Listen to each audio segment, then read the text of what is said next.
Mais selon vous, où est-ce qu'on en est et sur quoi on peut commencer pour améliorer cet écosystème?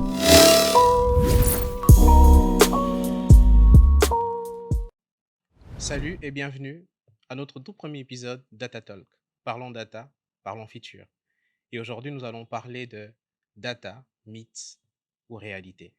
Je suis avec Sajo Toudi. Je le laisse se présenter. Alors, merci beaucoup pour l'invitation dans Data Talk, parlons data, parlons futur. En introduction, je dirais que je suis Sadio Choudi.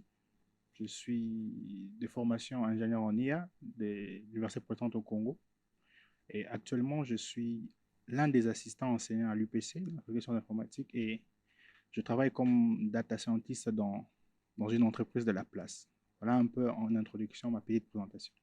Merci beaucoup. Avant de commencer, vous vous êtes présenté, Et oui, mais on aimerait vraiment savoir c'est quoi la data, c'est quoi les données. Quand on parle de data, quand on parle des données, c'est quoi exactement?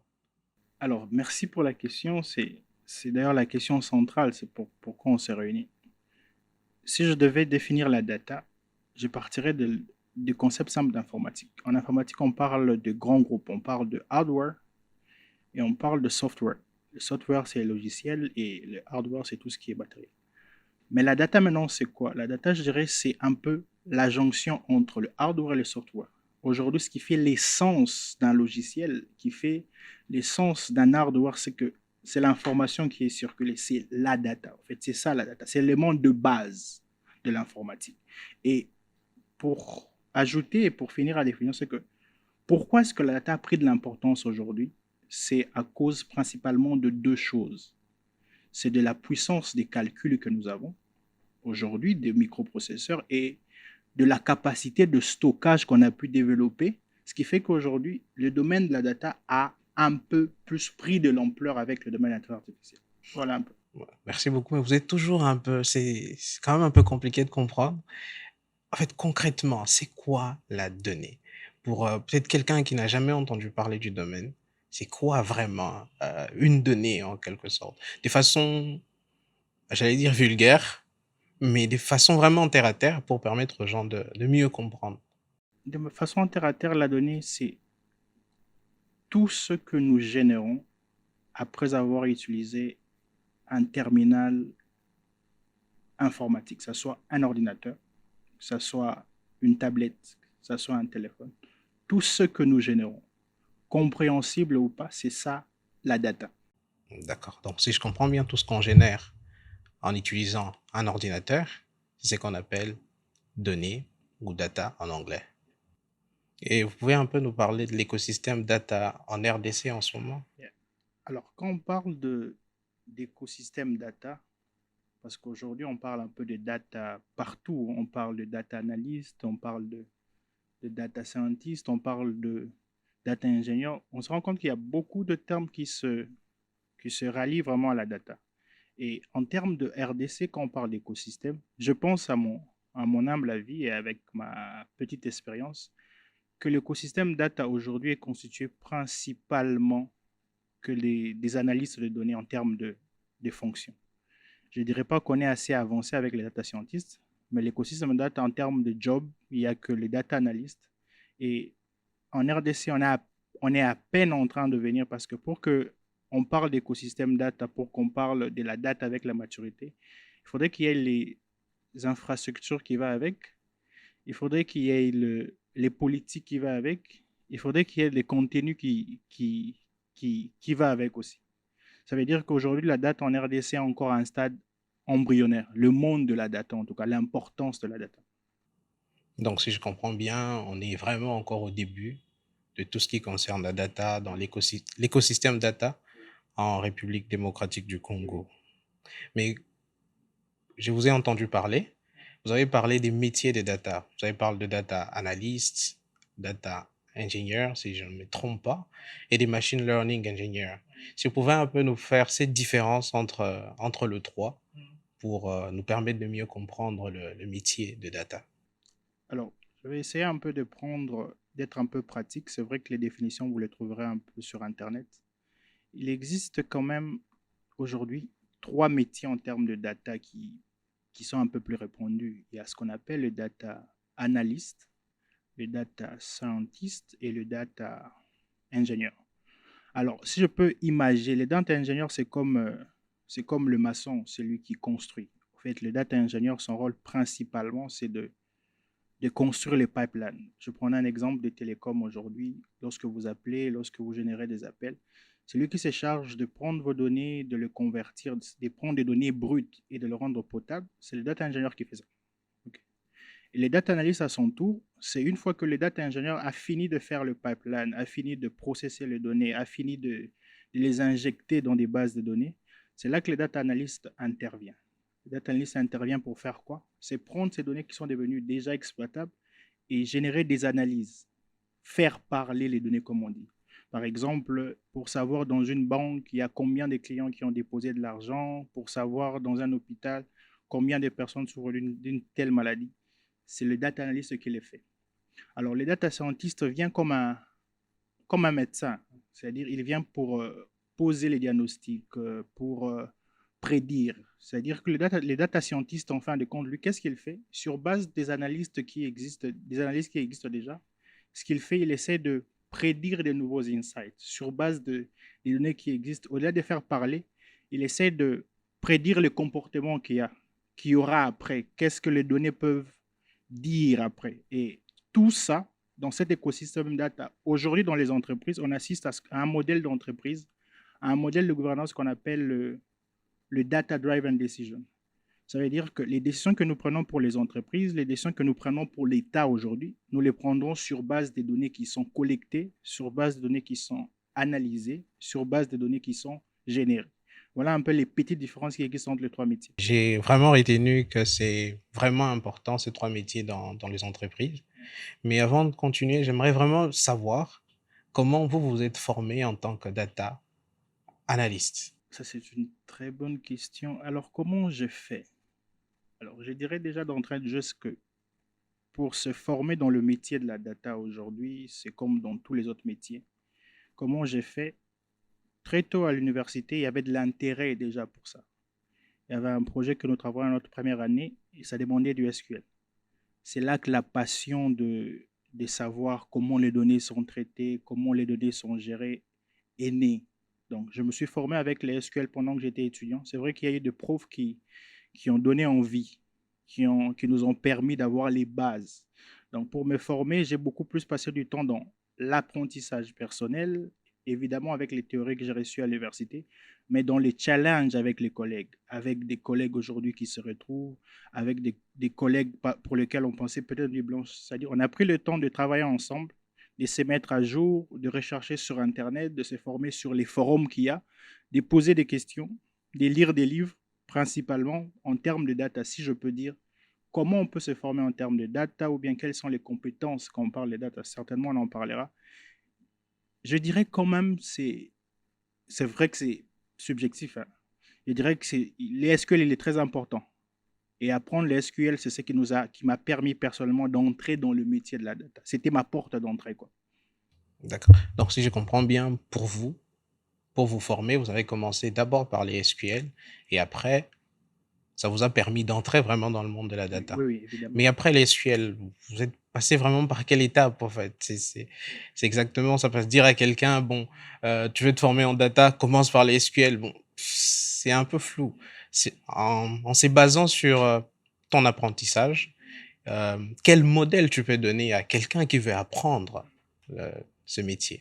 Alors, le modèle que je dirais, je vais peut-être prêter vos mots. Vous avez parlé d'écosystème data. Quand on parle d'écosystème data, vous vous rendez compte que c'est tellement vaste. C'est-à-dire qu'il y a beaucoup de métiers aujourd'hui de la data.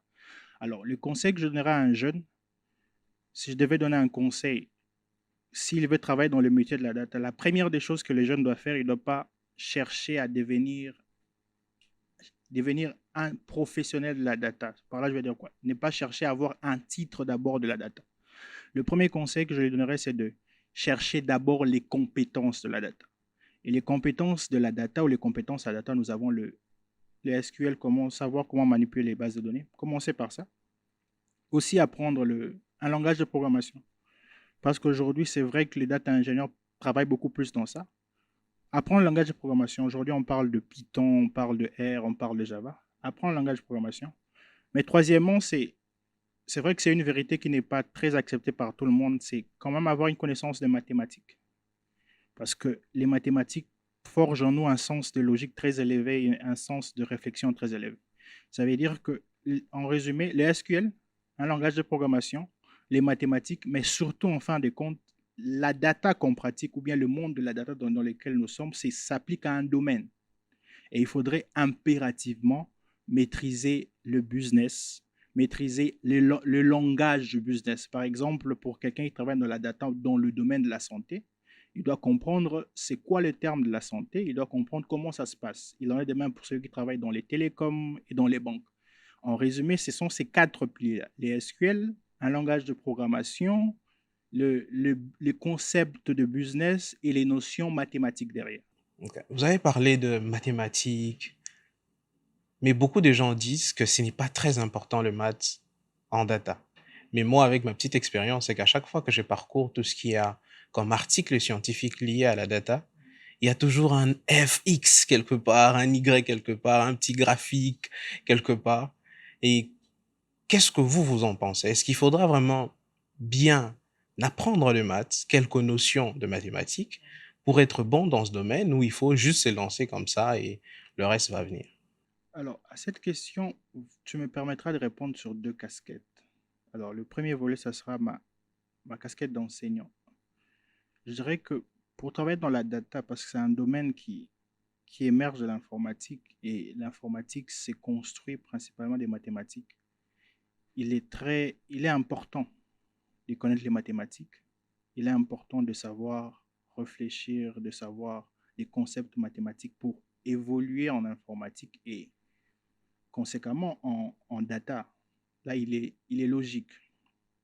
Mais si je prenais l'autre volet comme technique informatique, comme technique ou bien comme métier, je ne dirais pas qu'il est important forcément de connaître les mathématiques pour travailler dans le domaine de la data. Il n'est pas important. On peut connaître les principes de base, on peut connaître le SQL, on peut évoluer. Mais si on veut devenir vraiment professionnel, les mathématiques va vous rattraper après. Pas pour que vous deveniez prof de mathématiques, non, non. Mais pour que vous compreniez comment ces commandes, comment se requêtent, comment les ressources sont utilisées, comment est-ce que les modèles marchent avec le problème d'entreprise, comment est-ce que les, les bases de données fonctionnent. C'est à ce niveau de professionnalisme, à ce niveau d'expertise-là que les maths intéressent. Ça veut dire que d'une part, il est important de connaître les mathématiques. Mais d'une autre part, ce n'est pas obligatoire pour un débutant, ce n'est pas mandatory pour un débutant de connaître les mathématiques à fond pour se lancer. Il lui suffit juste de savoir bien réfléchir, il lui suffit juste d'avoir une bonne logique pour aborder le domaine de la data. Bien réfléchir, bonne logique. Mais après, quand on fait la data, il n'y a pas des notions de maths qui reviennent de temps en temps? Oui, il y a des notions des maths qui reviennent, mais qui ne font pas de toi expert en mathématiques. Ces notions des maths sont juste de béquilles qui te permettent de te focaliser dans le domaine de la data. C'est dans ce sens-là que j'ai dit que ce n'est pas obligatoire à 100%. C'est très nécessaire, c'est un avantage, mais ce n'est pas obligatoire. Sans ça, tu ne fais pas de la data. Non, non. Quels sont ces béquilles? Si vous pouvez citer même deux ou trois domaines de maths. Yeah. Ce sont les domaines que nous avons tous appris. Nous avons tous appris à l'école. Il y a l'analyse. L'analyse est quand même important. L'analyse, les concepts de dérivés. Il est très important, surtout quand vous abordez la data du côté IA avec le machine learning, savoir comment est-ce que les fonctions de coût fonctionnent, ça c'est très important. Il y a aussi de l'algèbre, l'algèbre sur lequel se repose même les SQL, tout ce qui est l'algèbre relationnelle pour savoir les produits cartésiens. Tu n'as pas besoin de connaître les produits cartésiens à fond, mais tu as juste besoin d'avoir une idée pour savoir comment est-ce qu'une requête s'exécute, comment est-ce qu'une projection s'est faite sur SQL, comment est-ce qu'une sélection s'est faite. Je disais, il y a l'analyse, il y a l'algèbre, il y a la géométrie, il y a surtout les probabilités, les statistiques, surtout pour ceux qui travaillent dans le domaine de machine learning, deep learning. Ils ont besoin d'avoir ces concepts-là et ces notions. D'accord. Donc, statistique, algèbre, maths analyse. Yeah. Donc, si quelqu'un se concentre là-dessus, il peut facilement évoluer dans ce domaine. Et puis, j'ajouterai à la fin juste la logique mathématique. Savoir si deux propositions sont vraies, qu'est-ce que ça donne? Là, c'est la logique mathématique, elle est simple, mais il faut connaître ça. La logique maths. Ok. Bon, il y a une question qui me vient en tête. Il y a parlé de la logique mathématique, mais bon, c'est vrai, c'est quand même un peu compliqué, mais il y a aussi une autre logique qu'on appelle la logique floue. Ça intervient ou ça n'intervient pas? Ah oui, alors ça sont des très bonnes questions que vous me posez et je pense peut-être que dans les séances qui suivront, il sera abordé. La logique floue, ça intervient. Tout ce que je peux dire, vous m'avez posé la question comment un conseil je peux donner à quelqu'un. Pour un début, je parlerai d'une logique mathématique purement booléenne, 0 et 1. Mais après, quand on veut devenir expert, professionnel, vraiment assermenté et aguerri, c'est là qu'on apprend par exemple la logique floue où on ne sait pas quel est le vrai état. Est-ce qu'il est 0 ou 1? Est-ce qu'il est à moitié? C'est là il intervient même la logique polyvalente, la logique multivaluée. Mais ces domaines-là, ces concepts de logique interviennent un peu plus loin. Il n'est pas obligé de connaître ça pour un débutant parce qu'on parle d'entrer dans le domaine. Donc, si tu es débutant, oublie, hein, tout ce qui est logique floue, ne t'intéresse pas à ça. Concentre-toi sur tout ce qui est booléen. C'est bon pour un début. Et le reste, sûrement, tu vas apprendre ça dans ton parcours de data. Je ne sais pas si c'est le data scientist, analyste ou machine learning engineer, mais bon, après, ça sera à toi de choisir ta voie. Mais j'aimerais aussi que c'est vrai, on a parlé de l'écosystème de la RDC. Il y a beaucoup de difficultés pour le moment. Euh, mais selon vous, où est-ce qu'on en est et sur quoi on peut commencer pour améliorer cet écosystème? En commençant déjà par nos universités, parce que nos universités doivent former aussi dans ce métier-là. Parce que actuellement, on dit que la data, c'est vraiment le pétrole du 21e siècle. Et les universités sont quand même censées former des gens pour travailler avec les données. Mais qu'est-ce que vous pouvez nous dire par rapport à ça? Est-ce que... Alors, par rapport à cette question, je donnerai quand même mon avis pour ne pas prendre les avis des autres. Euh, pour la data, pour l'écosystème, et pour quand on parle d'écosystème data, on parle généralement d'un terme qu'on appelle la datasphère. C'est là qu'on inclut un peu tout dedans. Alors, à mon avis, il faudrait d'abord une politique nationale, il faut d'abord que le pays l'impulse. Mais j'ai beaucoup apprécié. Il y a, il y a quelques années, on a publié le plan national du numérique. C'est quelque chose de très bien. Je pense que ça, c'est un fondement. Et il y a 2 ans ou 3 ans que le programme, la maquette de LMD, inscrit parmi les options des facultés des sciences et des technologies, inscrit la data science. Ça veut dire déjà en termes des volontés politiques ou bien en termes des programmes d'enseignement, c'est déjà très bien qu'on parle de ça à l'université, qu'on mette ça. Maintenant, la deuxième des choses, à part la politique qui est venue avant, maintenant, il faudrait qu'il y ait les acteurs qu'il faut, les gens qui sont compétents dans ça, qui ne sont pas seulement certifiés ou diplômés en domaine des data, mais qu'ils soient compétents dans les universités. Là, c'est la deuxième des choses. Trouver les acteurs qui sont compétents, trouver les enseignants qui sont compétents.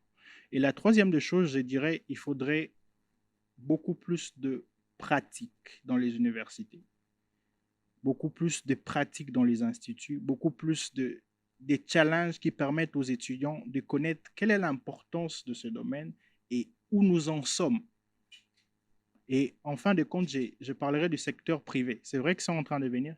Il faudrait que les secteurs privés donnent la chance aux étudiants, viennent dans les universités pour de temps en temps parler de ce qu'eux, ils font en termes de la data. Parce qu'aujourd'hui, le domaine de la data est incontournable.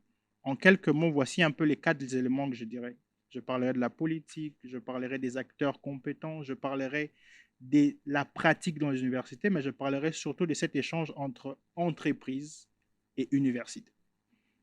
Vous venez de nous parler des entreprises, de l'État et du public, si jeune, et des universités qui doivent prendre, emboîter les pas pour faciliter cet écosystème data. Mais quelles sont les opportunités concrètement qu'on a en RDC en termes de data? Surtout pour ces jeunes-là qui veulent se former, quelles sont des opportunités? Parce qu'aujourd'hui, bon, c'est vrai, les gens qui développent, par exemple, ils connaissent peut-être les opportunités qu'ils auront demain. Les gens qui font du réseau, ils connaissent peut-être les opportunités qu'il y aura demain. Mais en termes de data, quelles sont les opportunités qu'ils ont aujourd'hui en RDC? Ok. En termes d'opportunités, je parlerai de ma petite expérience dans les entreprises.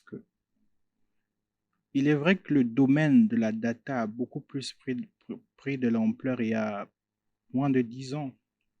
Mais en termes d'opportunités, ce que j'ai vu, ce que j'ai trouvé au, au cours de mon parcours, il y a beaucoup plus d'opportunités pour ce qu'on appellerait les data analystes, les analystes de données. Il y a beaucoup d'opportunités. J'ai vu ça dans les télécoms, j'ai vu ça dans les banques. Il y a aussi il y a beaucoup d'opportunités aussi pour les ingénieurs des données. Ça veut dire aujourd'hui ceux qui s'occupent qui sont beaucoup plus d'abord ingénieurs système, qui maintiennent les systèmes d'exploitation, qui gèrent les bases de données.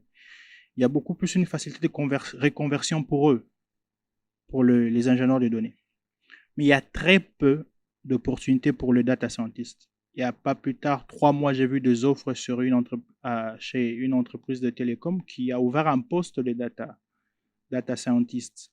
J'ai vu aussi dans les banques. Il n'y a pas beaucoup d'opportunités de data scientist, c'est vrai, parce que le domaine de l'IA et de machine learning, c'est à peine vraiment la pratique commence à être enseignée. La théorie était enseignée, oui, mais la pratique commence à être enseignée. Et il y a cette vulgarisation, par exemple, avec Parlons Data et Parlons Futur. Je pense que cette vulgarisation va faire en sorte qu'il y ait de nouvelles opportunités qui se créent, de nouveaux besoins qui se créent. Mais il y a un autre job que j'ai vu récemment, je trouve que c'est très intéressant, il est important qu'il existe, c'est la data gouvernance. Il est très important, j'ai vu cette opportunité-là, la data gouvernance, et c'est pratiquement ce qui va faire en sorte que le domaine de la data soit très bien régulé. En termes d'opportunités, il y a les banques qui donnent ces opportunités-là, il y a les télécoms qui donnent ces opportunités-là, mais il y a aussi le domaine médical en RDC. C'est vrai que dans le secteur public, je ne sais pas affirmer, mais je pense que dans des ministères à caractère économique, il y a quand même des gens qui font de l'analyse de données. Mais est-ce que vous pouvez un peu nous parler de la data gouvernance? Vous avez parlé un peu de ça, mais c'est quoi exactement la data gouvernance? Alors, aujourd'hui, quand on parle de la data gouvernance, je pense que même après, la data gouvernance aujourd'hui, comme le terme l'indique, c'est la gouvernance de la donnée. Nous avons des techniciens qui gèrent les données financières des gens, qui gèrent les données téléphoniques des gens. Mais si on n'arrive pas à avoir une gouvernance, si on ne sait pas qui a fait quoi, quelle est la responsabilité de qui est responsable devant une telle tâche, quelle politique il fallait utiliser, quelles sont les données qu'il fallait utiliser. En termes simples, aujourd'hui, quand on parle de data governance, vu que ça prend de l'ampleur, on parle principalement, je ne dirais pas exhaustivement, mais principalement de certains pays. On parle par exemple de data catalogue. Aujourd'hui, les données que nous produisons, nous devons être en mesure de les cataloguer. Ça veut dire que si moi qui étais ingénieur aujourd'hui, je ne suis pas là, la personne qui vient après ne doit pas souffrir pour savoir c'est quoi un débit, c'est quoi un forfait. On doit être en mesure de les cataloguer. C'est là qu'on parle de dictionnaire des données. On doit être aussi en mesure, un autre pilier de la data gouvernance, qu'on appelle le data policy. Vous m'excuserez, les termes sont vraiment en anglais. Quand on dit data policy, ça veut dire que nous devons définir quelles sont les politiques. Dans notre pays, quelles sont les politiques des données? Comment est-ce que les données doivent être gérées? Quelles sont les entités responsables de la donnée? C'est là qu'on parle de policy, de politique de données. Mais il y a aussi ce qu'on appelle data lineage. Ça veut dire, à un moment donné, on doit être en mesure de savoir l'intervenant d'aujourd'hui a parlé à 15 heures, sa donnée est passée par tel serveur, ça a été transformé de telle manière pour produire tel résultat. Et là, c'est principalement les piliers de la data gouvernance. C'est vrai qu'il y a d'autres éléments. Par exemple, en dernier, on aura la data sécurité. On doit être en mesure de sécuriser les données. Aujourd'hui, on parle beaucoup plus de sécurité des applications et sécurité de réseau. On parle de moins en moins de sécurité des données. La data sécurité, c'est un pilier aujourd'hui de la data gouvernance. Voilà les éléments principaux de la data gouvernance qu'il faudrait mettre en place chez l'État, même dans une entreprise, même au niveau des universités, pour être sûr que les données que nous produisons sont contrôlées, sont bien gérées, sont bien auditables. Donc, si je comprends bien, la data gouvernance, c'est juste c'est cette politique qu'on met derrière les données pour que ça soit bien géré. Oui. C'est ça En termes en simples. termes simples pour comprendre c'est quoi la data gouvernance. Mais aussi, vous avez évoqué un point sur la sécurité des données. Yeah.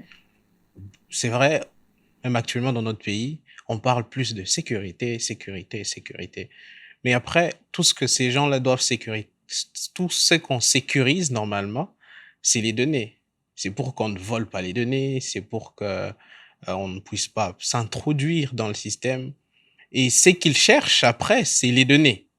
Donc, cette notion de sécurité des données, je pense que on doit quand même beaucoup aussi en parler, surtout dans notre pays où on n'en parle presque pas. Évidemment, vous avez raison, parce que la finalité de la donnée, il faudrait que ça devienne une information, ça doit être exploitable.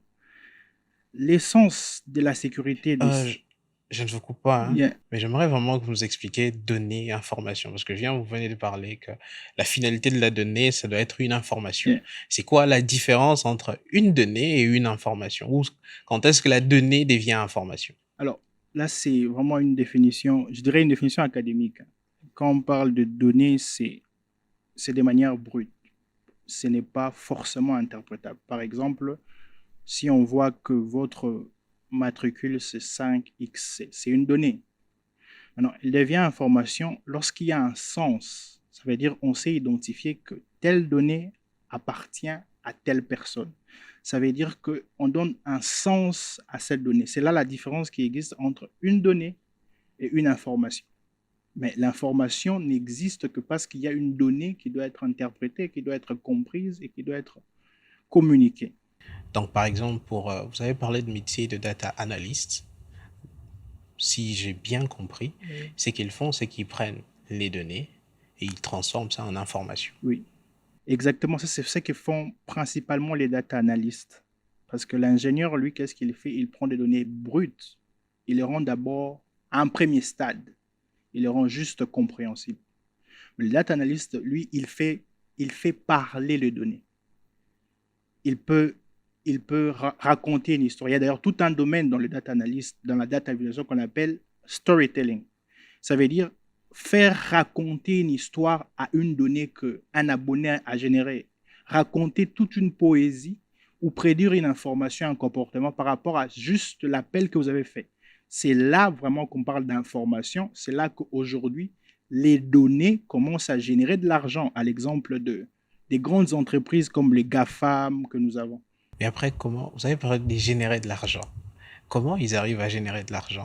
Parce que par exemple, comme on nous dit que Google génère de l'argent grâce à même Meta, on nous dit que Meta génère de l'argent grâce à nos données, mais Oui. comment? C'est vrai, peut-être ce n'est pas ça les sujets, mais bon, Oui. si vous pouvez un peu nous expliquer. Il y a une phrase qu'on dit dans le domaine des finances.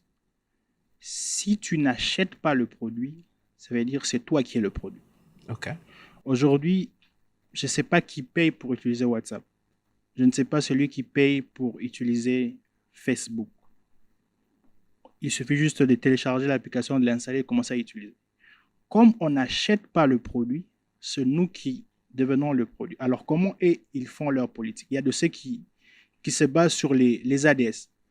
Ça veut dire que si tu es une entreprise, tu as besoin de visibilité. Facebook te donne un espace où tu peux publier tes vidéos parce qu'il sait qu'il a beaucoup d'abonnés et ils pourront voir. Donc, ils se font de l'argent en vendant d'abord la visibilité.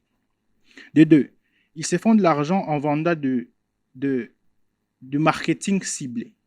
Ça veut dire aujourd'hui, si une entreprise veut atteindre certaines personnes, il peut aller voir toujours ces grandes entreprises-là. Lui, il sait que non. Moi, dans mon moyen âge des abonnés, il y a ceux de 50 ans. Ça, par exemple, ils se font des données. Aujourd'hui aussi, les télécoms, les banques se font des données, de l'argent parce qu'ils savent quel est le comportement qu'un utilisateur fait. Sur base de ça, ils savent vous produire un produit, un package qui vous ressemble le plus. Voilà un peu comment, de la petite manière, ils génèrent des revenus, ces entreprises. Ouais, c'est vrai que tout ce qui concerne l'argent, c'est quand même compliqué. Du coup, on va plus parler de ça. Euh, je voulais poser une question, peut-être pour finir. Quels sont les outils qu'on utilise pour faire la data? En termes pratiques, qu'est-ce qu'on utilise en termes d'outils pour manipuler les data, exploiter, faire parler la data? OK. Alors, pour répondre à cette question-là, je vais essayer un peu d'être à la pointe de la technologie aujourd'hui. Il y a deux groupes d'outils que vous pouvez utiliser. Il y a ce qu'on appelle des outils open source. Je vais donner quelques-uns et puis il y a des outils propriétaires. Mais avec ma petite expérience, j'ai vu que Microsoft a mis en place un outil qui est un peu général pour le domaine de la data. On appelle ça Microsoft Fabric. Il suffit d'avoir un compte Microsoft et tu as accès à cet environnement-là. Avec ça, tu peux faire le travail d'un data engineer, tu peux faire un travail d'un data scientist, tu peux faire un travail d'un data analyst. C'est-à-dire, il te met à l'intérieur tous les éléments qui te permettent de travailler dans le domaine de la data et de commencer. Il y a Microsoft Fabric qui donne ça.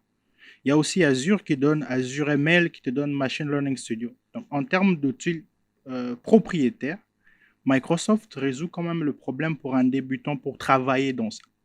Mais pour ce qui concerne les outils libres ou de manière séparée, il faudrait par exemple commencer par installer un SGBD, que ce soit Oracle, que ce soit PostgreSQL, que ce soit MySQL, que ce soit SQL Server. Un SGBD te permet d'avoir un environnement où tu peux créer les données. Il y a quand même, c'est vrai que les gens doutent un peu de ça, mais il y a Excel. Excel, c'est quand même un outil très puissant pour faire de l'analyse de données. Ça, c'est un outil qui est pratique, qui est facile d'abordage. Il y a, il y a le Python. Il faut connaître le langage de programmation. Vous pouvez utiliser, par exemple, Anaconda. Anaconda, qui est une plateforme qui vous met tous les outils nécessaires pour programmer, pour faire de la data science, pour faire de la data analyst. Il y a aussi, en termes simples aujourd'hui, pour ceux qui veulent vraiment devenir data ingénieur, devenir MLOps, pour devenir ML ingénieur, il y a Docker. Il y a Docker, il y a Kubernetes qui vous permet de travailler vraiment dans le côté ingénierie de données. Mais pour ceux qui veulent s'intéresser aujourd'hui à ce domaine de gouvernance de données, il y a Microsoft Purview qui vous permet d'avoir un écosystème, une plateforme où vous pouvez faire tous les éléments que nous avons cités sur la data gouvernance. Les temps me manqueraient des cités Informatica, des cités Hadoop qui vous donnent une plateforme spécialement pour faire le big data, pour faire vraiment du big data. Voilà un peu quelques éléments qui vous permettent de commencer facilement en termes de langage de programmation, en termes de SGBD, en termes d'outils d'analyse, de se lancer dans le domaine de la data. Okay, j'espère en tout cas que les débutants ont tout. Il faut tout écrire, hein. C'est vrai, ça sera compliqué de tout apprendre, mais essaie d'explorer et là où tu te sentiras plus à l'aise, continue à apprendre. Pour finir, la dernière question, c'est juste si tu peux conclure. Tu es déjà spécialiste dans le domaine. Qu'est-ce que tu aimerais ou qu'est-ce que tu aurais aimé entendre à tes débuts? Et à part ça, qu'est-ce que tu peux donner comme conseil? Bon, c'est vrai, c'est compliqué de parler de la politique, mais dans tout ce qui concerne les données, qu'est-ce que tu peux donner comme conseil aux gens qui nous gouvernent actuellement sur les données? Alors, ce que j'aurais aimé entendre quand j'ai débuté, c'est vraiment cette phrase ici, c'est plutôt rechercher les compétences que de rechercher les titres. Donc, à tous ceux qui veulent aborder le domaine de la data, je vous conseillerais de chercher les compétences. Parce que dès que vous avez les compétences en data, vous pouvez migrer facilement dans n'importe quel, dans n'importe quel domaine de la data. Cherchez plutôt les compétences avant tout et après obtenez les titres. Et s'il me permet de donner un conseil à mon pays, à la politique et aux dirigeants, que j'ai félicite déjà le plan national numérique qui est mis en place. C'est un bon début.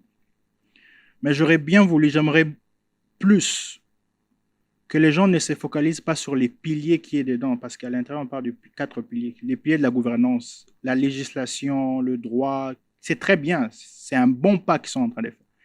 Mais qu'on mette aussi un accent sur les infrastructures qu'il faut, parce que pour parler de la data, il faut qu'il y ait des centres de données qui peuvent générer ces données-là. Mais mettre en place aussi du contenu, permettre aux entrepreneurs, aux Congolais, de créer notre propre contenu. Et enfin, développer les applications à notre niveau, héberger les applications dans nos data centers. Ça veut dire mettre l'emphase aussi sur les 3 piliers qui restent du plan national numérique, en passant par les universités, en faisant des talk tables comme on fait avec Parlons Data, et faire autant et un grand maximum de vulgarisation sur les 3 autres piliers, sur la formation, sur les infrastructures, sur les contenus et les personnes surtout. Et je ne sais pas si j'ai droit à poser une autre question parce que j'avais dit que c'était pour finir. Mais en tant que chercheur, parce que je vous signale qu'il est aussi chercheur, quelles sont les difficultés que vous rencontrez en tant que chercheur dans ce domaine de data en RDC? Et nous allons clôturer par là. C'est vrai, cette question, elle est très importante. Il y a une très grande difficulté en termes de recherche, qu'on n'a pas de base de données nationale. Ou bien je dirais, on n'a pas de base de données nationale numérique ou numérisée. Il n'y en a pas. Il faudrait que ce travail-là soit fait. C'est un pas. Je pense que c'est un plus le fait que la démonstration n'est pas encore numérisée. Si on prend conscience qu'on peut les numériser d'abord. La difficulté que nous avons, c'est que les données ne sont pas numérisées.